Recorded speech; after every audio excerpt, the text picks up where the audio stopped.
नमस्कार माऊली. चला ज्ञानेश्वरीच्या सहवासात.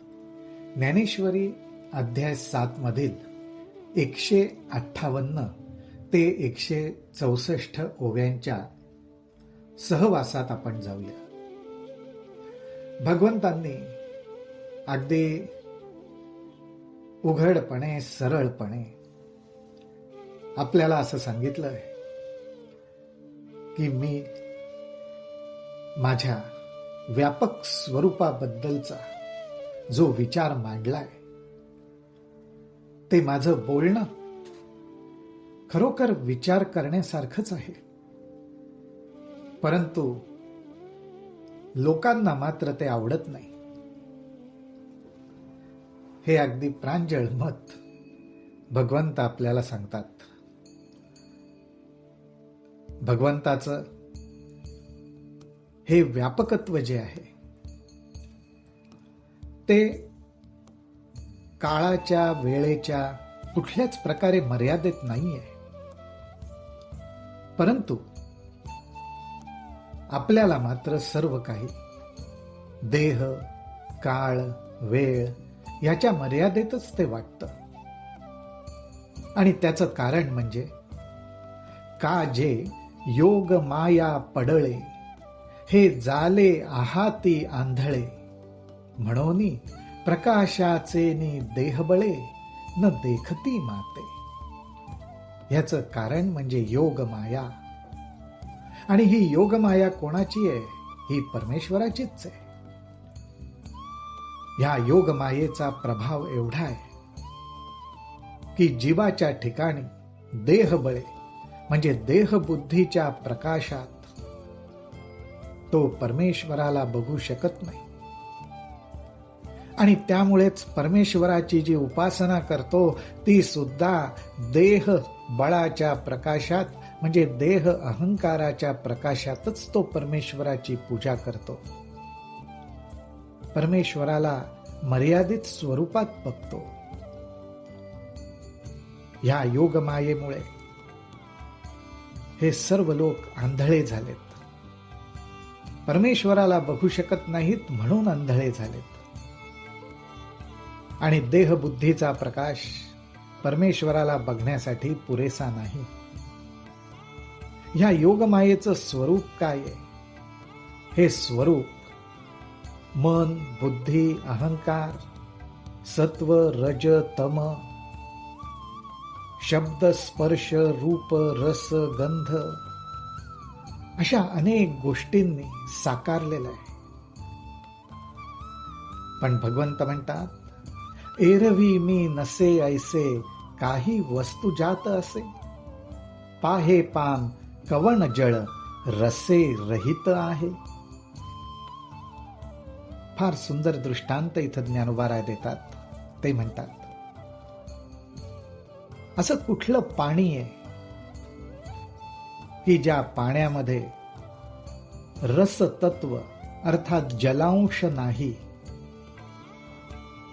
जलांशाशिवाय असं कुठलं पाणी आहे का? त्याचप्रमाणे या जगामध्ये माझ्याशिवाय फक्त ह्या दिसणाऱ्या गोष्टी आहेत आणि मी नाही असं होईल का? तर मीच सगळीकडे आहे. एरवी मी नसे ऐसे काही वस्तू जात असे. हा प्रश्न विचारलाय की मी नाही असं काही जगामध्ये आहे का? अशी कुठली जागा असं कुठलं ठिकाण असं काही आहे का? थोडक्यात काय तर ओतप्रोत भगवंत स्वरूप सगळीकडे भरलेलं आहे. पवन कवणाते न शिवेची आकाश के न समायेची, हे असो एक मीची विश्वी असे. अहो वारा कोणाला स्पर्श करत नाही. पवन कवणाते न शिवेची. थोडक्यात काय तर वारा सगळ्या वस्तुमात्रांना सगळ्या पदार्थांना स्पर्श करतो.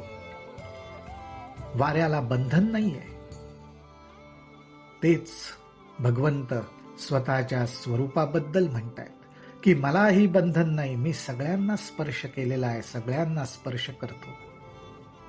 आकाश के न समायेची, असं काय आहे की ज्याच्यात आकाश भरून राहत नाही? अहो, आकाशानेच तर सर्वांना धारण केलेलं आहे. भगवंत म्हणतात तसंच ह्या जगामध्ये प्रत्येक वस्तू मात्र जे आहे, जे काही आहे, त्या सगळ्याला मीच धारण केलेलं आहे. हे असो एक मीची विश्वी असे. बघा किती उघडपणे, प्रगटपणे भगवंत सांगतायत, हे असो एक मीची विश्वी असे. हे असो म्हणजे ही उदाहरणं असू देत, परंतु या जगात मीच एकटा भरलेलो आहे. ह्याचा अर्थ